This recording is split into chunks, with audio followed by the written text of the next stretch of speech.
যে আগে গিয়েছে আগে বসার সুযোগ দিতে হবে। তো কেসিয়াস কেলে কানতে কানতে চলে এসেছিলেন গির্জায় আর যাব না, কিন্তু আজকে হঠাৎ হাঁটতে হাঁটতে দেখতে পাচ্ছেন এরা কি প্রার্থনা করছে, কি প্রেয়ার করছে। আশ্চর্য, গায়ে গায়ে মিলে দাঁড়িয়েছে। ভালো করে একটু উঁকি মেরে দেখলেন, এইরকম তো আমাদের দেশে কোনো প্রার্থনা আমি দেখি না। গির্জায় তো এইরকম প্রার্থনা হয় না। কালো মানুষের পাশে দেখলাম সাদা মানুষ দাঁড়িয়ে আছে, হাতটা বেঁধে এইরকম দাঁড়িয়েছে। কালোর গায়ে সাদা, সাদার গায়ে কালো, গায়ে গা ঠেকিয়েছে, পায়ে পা ঠেকিয়েছে, একবার উঠছে একবার নামছে, একবার উঁচু হচ্ছে একবার নিচু হচ্ছে। কি রকম ক্রিয়া, সেটা বড় কথা না। উনি শুধু আশ্চর্য হয়ে গেলেন যে সাদার পাশে কালো দাঁড়ালো, কালোর পাশে সাদা দাঁড়ালো, কিন্তু সাদা তো ওকে ঘুষি মেরে দিলে দাঁড়িয়ে দিল না, ওকে তো বের করে দিল না। সাদা আর কালো পাশাপাশি হলো কি করে? এটাই তার মনের ভিতরে বিরাট আলোড়ন সৃষ্টি করে। অবাক হয়ে গেছে। আমাকে অপেক্ষা করতে হবে, আমাকে দেখতে হবে কি এরা করেটা কি, এরা কি প্রেয়ার করছে, এরা কি ধর্ম পালন করছে। যদি ধর্ম পালন করে সেই ধর্মের নামটা কি আমাকে জানতে হবে। কালোর পাশে সাদা দাঁড়ায় কি করে, সাদার পাশে কালো দাঁড়ায় কি করে? একসঙ্গে মারামারি হচ্ছে না, কেউ কাউকে বের করে দিচ্ছে না। এটা কোন ধর্ম? কেসিয়াস কেলে শেষ পর্যন্ত দাঁড়িয়ে রইলেন, শুধু প্রেয়ার দেখতে রইলেন। যত দেখে তত মোহিত হয়ে যায়, মন তার ভরে যায়। এইরকম দৃশ্য আমার জীবনে আমি দেখিনি। আমি খ্রিস্টান, আমি যিশুকে মানি, আমি মেরিকে মানি, আমি বাইবেল মানি, আমি সব মানার পরেও আমি সাদাদের খ্রিস্টানে এই গির্জার ভিতরে আমি ঢুকতে পারি না। কিন্তু এটা কোন ধর্ম? এটা কোন ধর্মের উপাসনার স্থল? যে জায়গায় কালো আর পাল, কালো আর ধলো, সাদা আর কালো পাশাপাশি দাঁড়িয়ে আছে। কেউ কাউকে ধমক দেওয়া দূরের কথা, গরম চোখেও তাকায় না। আসসালামু আলাইকুম রাহমাতুল্লাহ। নামাজ শেষ করতে হবে, কি বলে? আসসালামু আলাইকুম রাহমাতুল্লাহ। নামাজ শেষ হলো। এবারে তো আস্তে আস্তে মানুষ বের হবে, এক এক করে বের হচ্ছে। উনি প্রথমে সাহস করছেন না, জিজ্ঞাসা করবেন কোন ধর্ম, কিন্তু মনটা ভরে গেছে, চোখে পানি এসে গেছে, আবেগ এসে গেছে।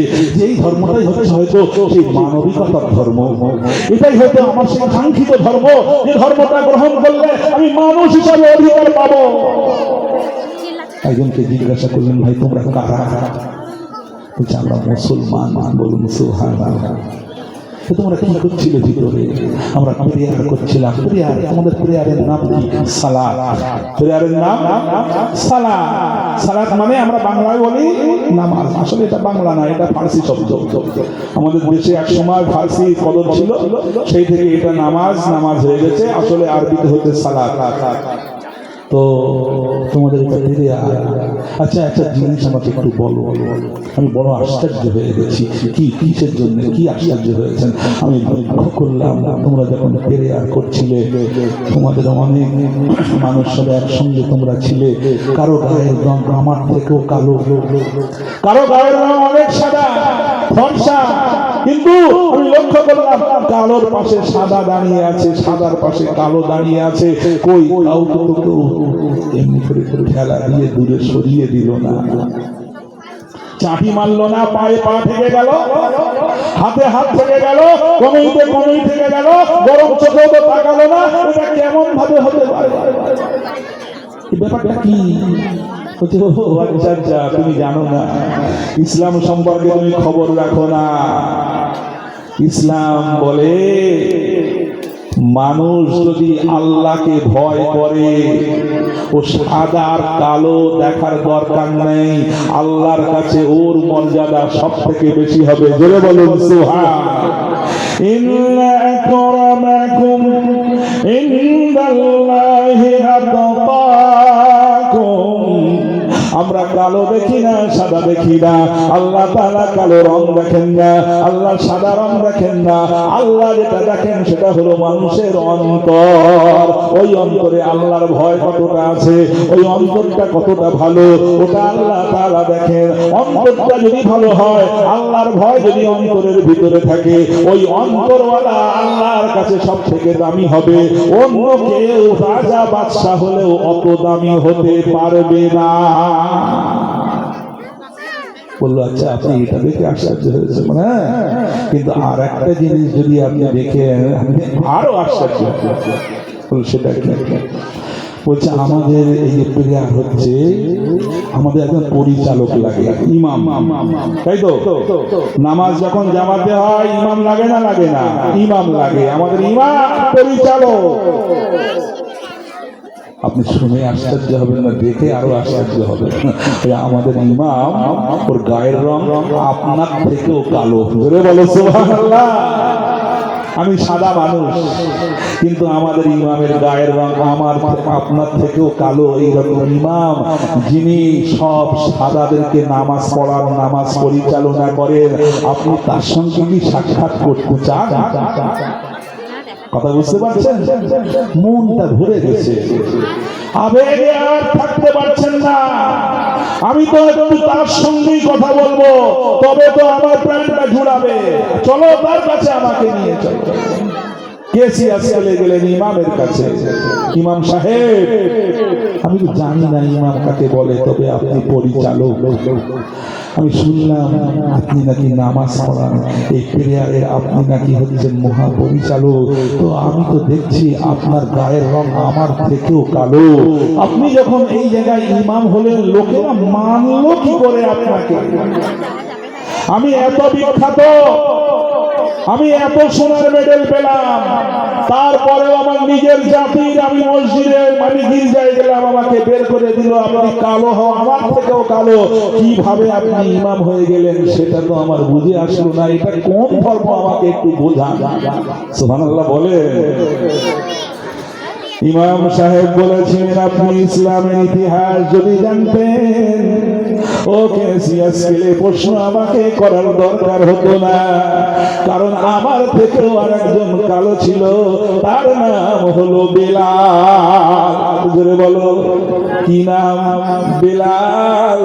শুধু কালো ছিল না, বেলাল শুধু কালো ছিল না, বেলাল আবার গোলামও ছিল। গোলাম গোলাম গোলাম, বেলাল গোলাম। কেমন গোলাম? আমাদের দেশে যেমন গরু বিক্রি হয়, ছাগল বিক্রি হয়, গাধা বিক্রি হয়, উট বিক্রি হয়, আরবের হাটে গোলাম বিক্রি হতো। ওই গোলামগুলোকে পশুর মতোই মনে করা হতো, পশুর মতোই তাদের সঙ্গে আচরণ করা হতো। সেই বেলাল এত নিম্ন বর্ণের মানুষ ছিল, গায়ের রংটা এত কালো, এত কালো, ঠোঁটটা আবার মোটা, দেখতে মোটেই ভালো ছিল না, কিন্তু তার অন্তরটা এত ভালো ছিল। আল্লাহ তাআলার নবী যখন তাকে বলল, বেলাল, আল্লাহ তোমাকে সৃষ্টি করেছে, আল্লাহকে তুমি কেন মানো না? বেলাল বলে, মুহাম্মদ, তোমার মতো মানুষ আমি কোনোদিন দেখিনি, ছোটবেলা থেকে দেখছি, জীবনেও তুমি মিথ্যা বলো না। তুমি যখন বলছো আমার মালিক একজন আল্লাহ, আমি বেলাল প্রথমেই মেনে নিলাম। আল্লাহু আকবার। সেই বেলাল, আল্লাহ তাআলা তাকে কি মর্যাদা দিয়েছিলেন।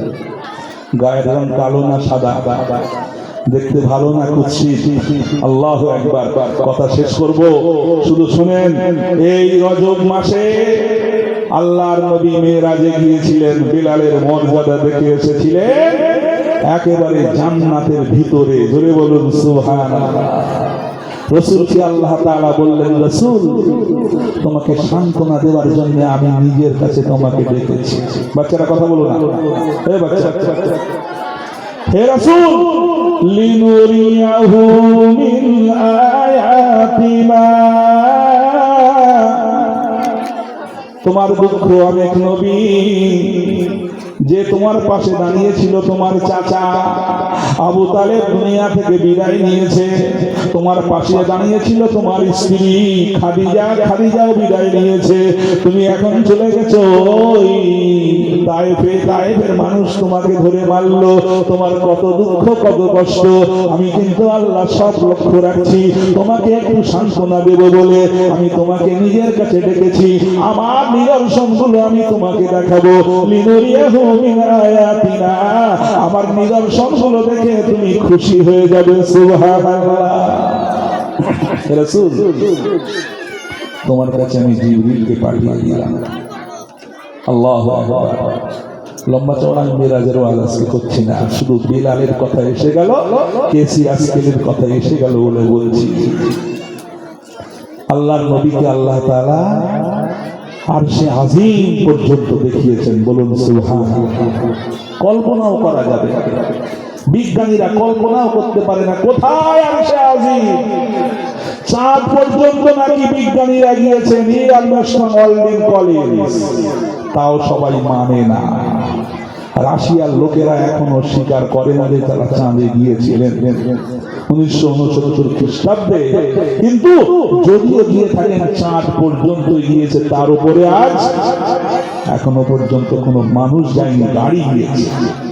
কিন্তু আল্লাহর নবীকে আল্লাহ তাআলা শুধু চাঁদ পর্যন্ত নিয়ে যাননি, চাঁদ তো বাড়ির কাছে নিয়ে, সূর্যটা একটু দূরে আছে বাড়ির থেকে, ওই চাচার বাড়ি পর্যন্ত।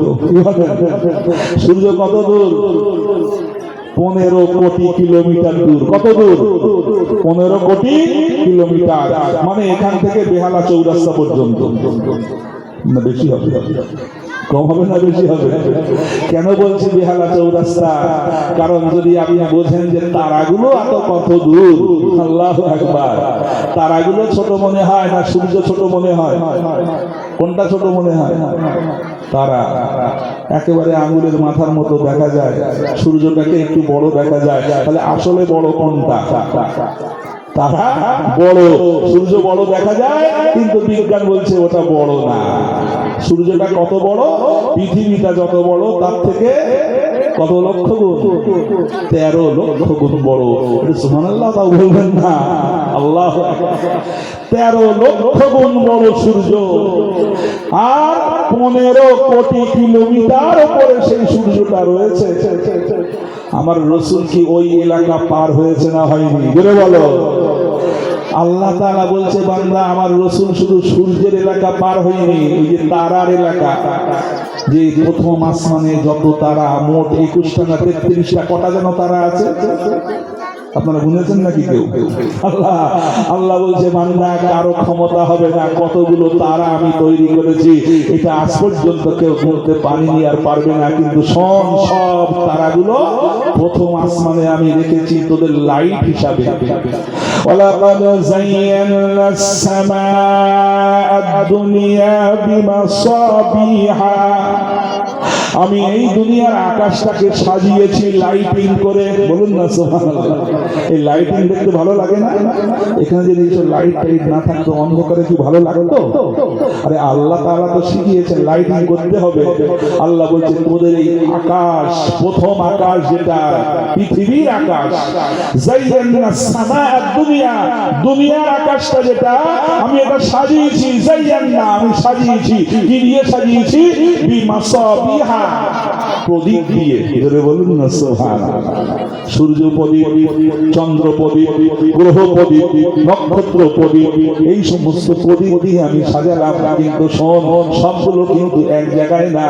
চাঁদের উপরে সূর্য, তার উপরে কত, সূর্যটা কত বড়, তাহলে তার কতটা এলাকা আছে, তার উপরে আবার নক্ষত্র সূর্যের থেকে কত বড়, একটুখানি সামান্য বড়, একটুখানি। আল্লাহ, একটা সূর্যের থেকে একটা তারা কয় কোটি গুণ বড়। জোরে বলো সুবহানাল্লাহ। তাহলে কত দূরে তারা আছে, তার উপরে আবার কত তারা। এমনি করে প্রথম আসমান, দ্বিতীয় আসমান, তৃতীয় আসমান, চতুর্থ আসমান, পঞ্চম আসমান, ষষ্ঠ আসমান, মানুষ একটা আসমানে এখনো খোঁজ পায় না।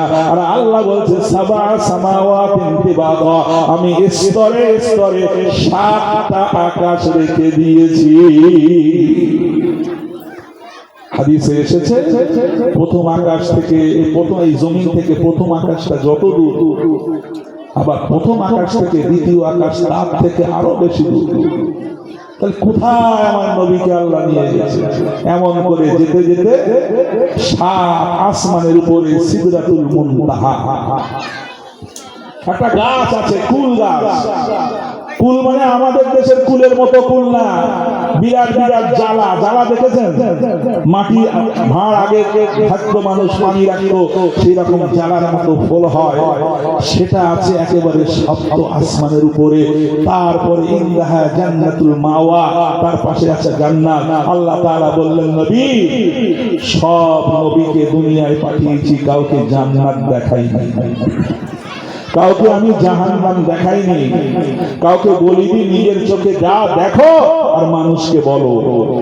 সব নবীকে বলেছি আমি যা বলছি সেটা মানুষকে বলো, কিন্তু তোমাকে আমি স্পেশাল মর্যাদা দিলাম, তোমাকে নিয়ে আসলাম এত উপরে, আমার নিদর্শনগুলো তুমি দেখো।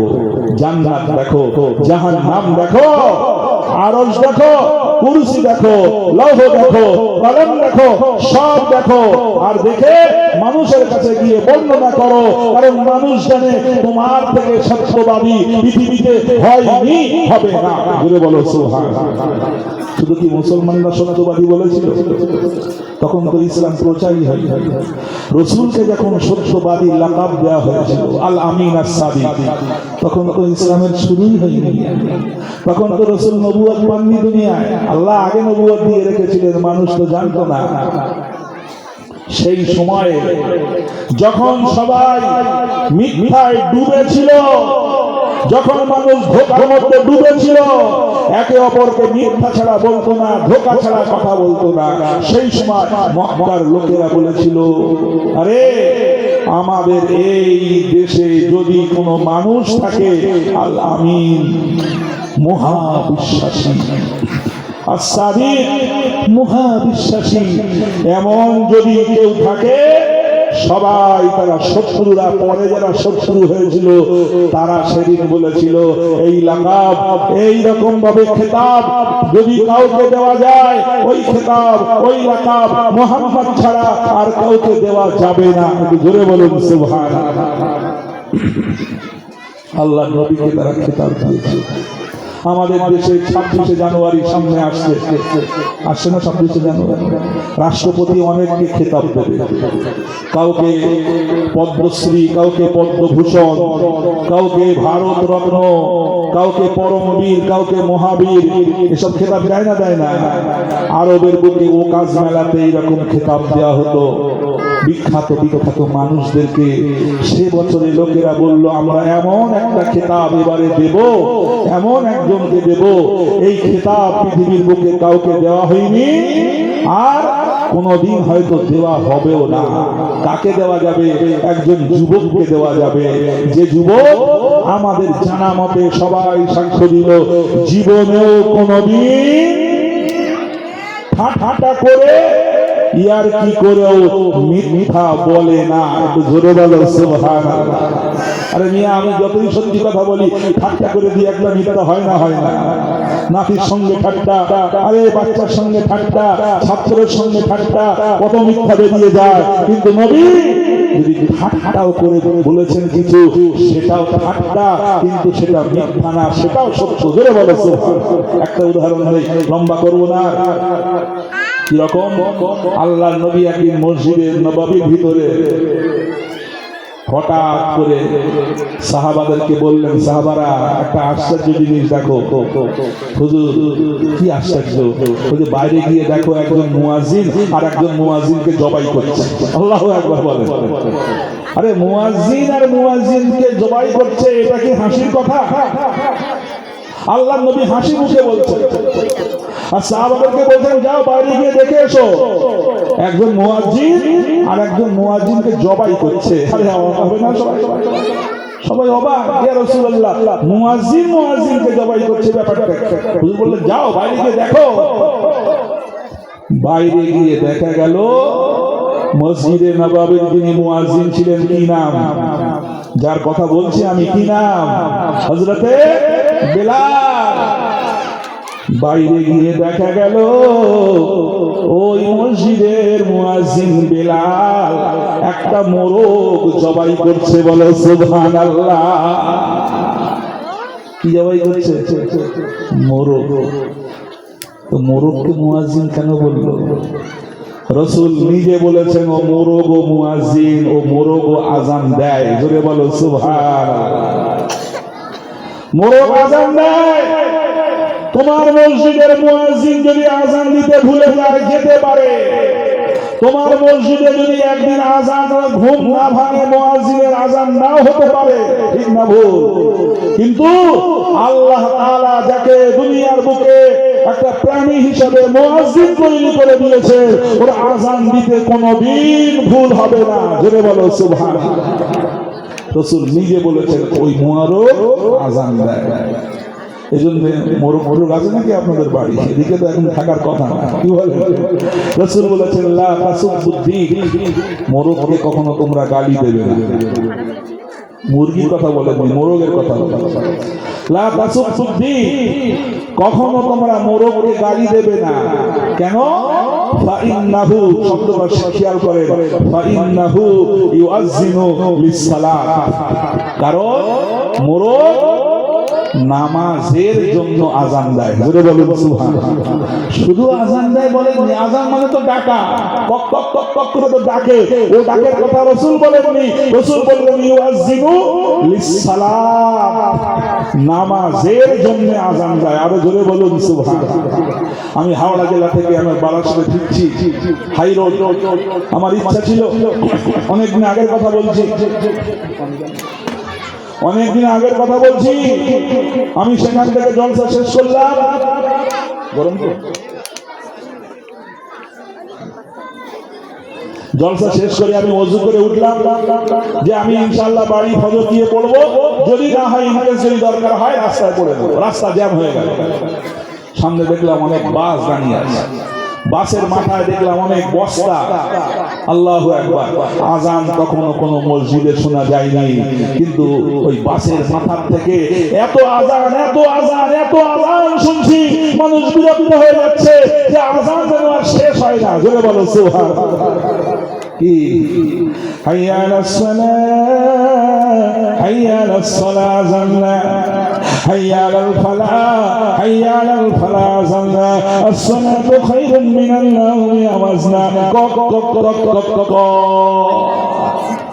এই আযান, এই আযান কি দেয়? জোরে বলো। মোরগ দেয়।